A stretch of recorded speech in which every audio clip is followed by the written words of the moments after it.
dear all friends, happy morning. Welcome to Nalam Aarogyam, Megalai Maniyan's kitchen.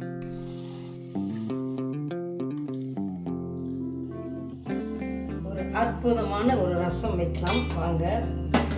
ஒரு 3 தக்காளி, கொஞ்சம் புளி. இது நான் அப்படியே லைட்டாக வேக வச்சு எடுத்து வச்சுருக்கேன். இப்போ இதோட தோலெல்லாம் நம்ம உரிச்சிட்டு புளியும் தக்காளியும் பிசைஞ்சிக்கலாம்.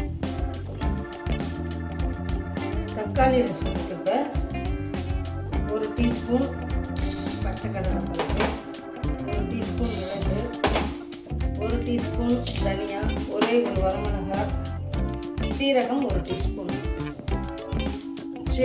டீஸ்பூன், இதை நல்லா நம்ம இப்போ ஃப்ரை பண்ணிக்கலாம். ஃப்ரை பண்ணிவிட்டு நம்ம அந்த பூண்டோடு சேர்த்து நம்ம கையிலேயே தட்டிக்கலாம். நல்லா இந்த உரலில் போட்டு நல்லா இடிச்சிடலாம். நல்லா பவுடர் பண்ணிக்கலாம்.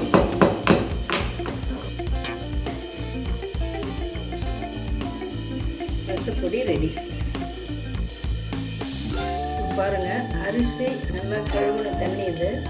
ஃபஸ்ட்டு நம்ம அரிசியை எடுக்கும் பொழுது நல்லா ஒரு முறை லைட்டாக கழுவிட்டு அதன் பிறகு ஒரு 1/2 டம்ளர் தண்ணியாக, அரிசிக்கு தகுந்த கம்மியான அரிசி அளவு நேராக இருக்கணும் தண்ணி. நல்லா கையில் பிணைஞ்சி அந்த தண்ணியை கொஞ்சம் கொஞ்சமாக ஊற்றி கழுவும் பொழுது இப்படி திக்காக கிடைக்கும். இதில் ரசம் நீங்கள் செய்தீங்கன்னா ரொம்பவே நல்லாயிருக்கும்.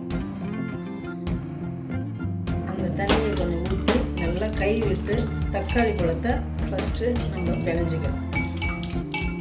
கொத்தமல்லி போட்டுக்கலாம், கறிவேப்பிலை கொஞ்சம் போட்டுக்கலாம்.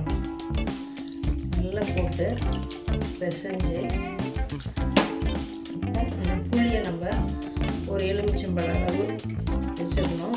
அதையும் நம்ம இதில் போட்டுக்கலாம்.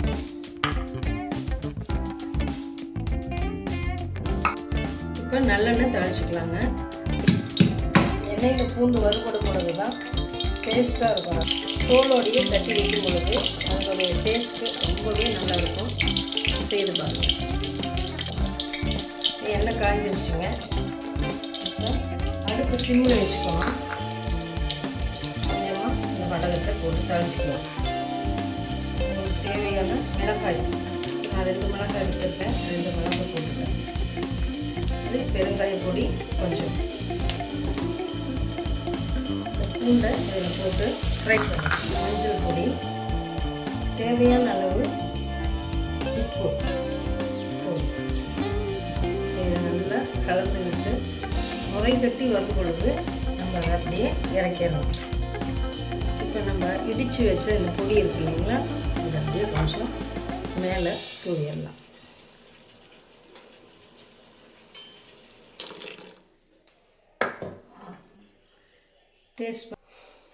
டேஸ்ட் பண்ணி பார்த்துடலாம். புளிப்பு, காரம், உப்பு எல்லாம் சூப்பராக இருக்குங்க. செய்து பாருங்கள், கமெண்ட் பண்ணுங்கள். Thank you friends, thank you. காலிஃப்ளவர் 65 எப்படி செய்யலாம் வாங்க பார்க்கலாம். இப்போ ஒரு 1/2 மூடி எலுமிச்சம்பழம் எடுத்துக்கோங்க. ஒரு காலிஃப்ளவர் நல்லா அலசி நம்ம சுத்தமாக வச்சுக்கலாம். அடுத்து இஞ்சி பூண்டு பேஸ்ட்டு 1 டீஸ்பூன் அளவு இருந்தால் போதும். இதை போட்டுக்கலாம். காரத்துக்கு நம்ம ரெட் சில்லி பவுடர் ஒரு 1/2 டீஸ்பூன், எங்கள் காரத்துக்கு தகுந்த மாதிரி நான் போட்டிருக்கேன். அதே போல் சிக்கன் மசாலா அது 1 டீஸ்பூன் போட்டுக்கலாம். Chicken masala 1 teaspoon. அதே போல் மட்டன் மசாலா 1 டீஸ்பூன். இப்போ இதுக்கு தேவையான உப்பு நம்ம சேர்த்துக்கலாம். இதற்கு தேவையான உப்பு, 1 சிட்டிகை மஞ்சள் பொடி. இப்போ இதை நல்லா அகலமான பாத்திரத்தில் தான் நம்ம வச்சு இதை நல்லா நம்ம பிசைஞ்சு விடணும். அடுத்து கார்ன்ஃப்ளவர் மாவு போடணும், அரிசி மாவு தேவைப்படும். அது எப்போ போடணும்னு சொல்கிறேன் பாருங்கள். அகலமான பாத்திரத்தில் வச்சு நம்ம இப்போ கை விடாமல் அப்படியே நம்ம விரட்டும் பொழுது எல்லா ஃப்ளார்லேயும் இந்த மசாலா போயிட்டு அப்சர்வ் ஆகிடும்.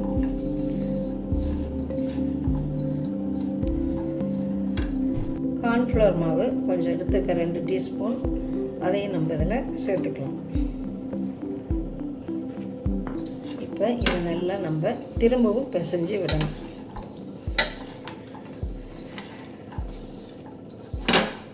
காலிஃப்ளவரை அலசின பிறகு லைட்டாக வடிகட்டிட்டு அந்த ஈரப்பதத்தோடையே இதை நம்ம செய்யணும். அப்போ தான் அந்த 65 நல்லா முறுவலாக வரும். நீங்கள் ரொம்ப நேரம் கழுவி ஊற வச்சுருந்தீங்கன்னா அது முறுகலாக வராது. கடாயை அடுப்பில் வச்சுட்டு தேவையான அளவு ரைஸ் பிராண்ட் ஆயில் நான் யூஸ் பண்ணிக்கிறேன். இது எண்ணெய் நல்லா காயட்டும். எண்ணெய் வந்து ரொம்ப காயக்கூடாதுங்க, கரெக்டான பதத்தில் எண்ணெயை காய வைக்கணும். இப்போ நம்ம போடுற சமயத்தில் இந்த காலிஃப்ளவர் நம்ம கலந்து வச்சுருக்கோம் இல்லைங்களா, அதில் நம்ம அரிசி மாவை போட்டு கலந்துக்கலாம். போடுற அந்த வித்தின் செகண்டில் தான் நம்ம அரிசி மாவை கலந்துக்கிறோம். கலந்து அதுக்கப்புறம் நம்ம அதில் எண்ணெயில் பொரிச்சு எடுக்கிறோம். தாராளமான ஒரு பாத்திரம் எடுத்துக்கோங்க, அதுதான் நம்மளுக்கு இது கலந்து விடுறதுக்கு ரொம்ப சௌகரியமாக இருக்கும். ஓகே, அவ்வளோதான். இப்போ இதை நம்ம அப்படியே போட்டு ஃப்ரை பண்ண வேண்டியது தான். பொரிக்கலாம்.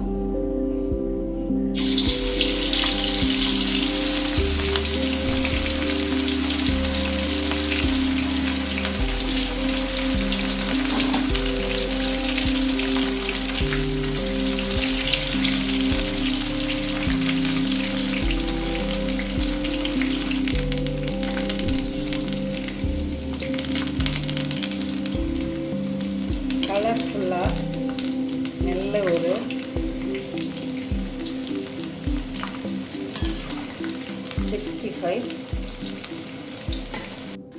காலிஃப்ளவர் 65 அழகாக ஃப்ரை ஆகிடுச்சு. நம்ம இப்போ எடுத்துடலாம்.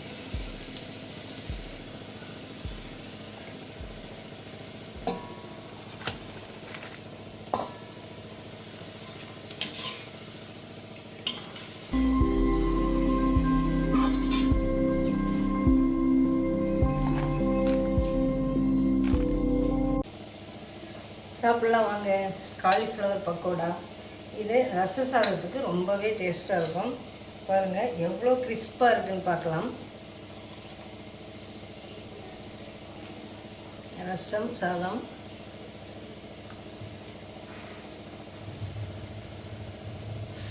கிறிஸ்பா காலிஃப்ளவர் 65.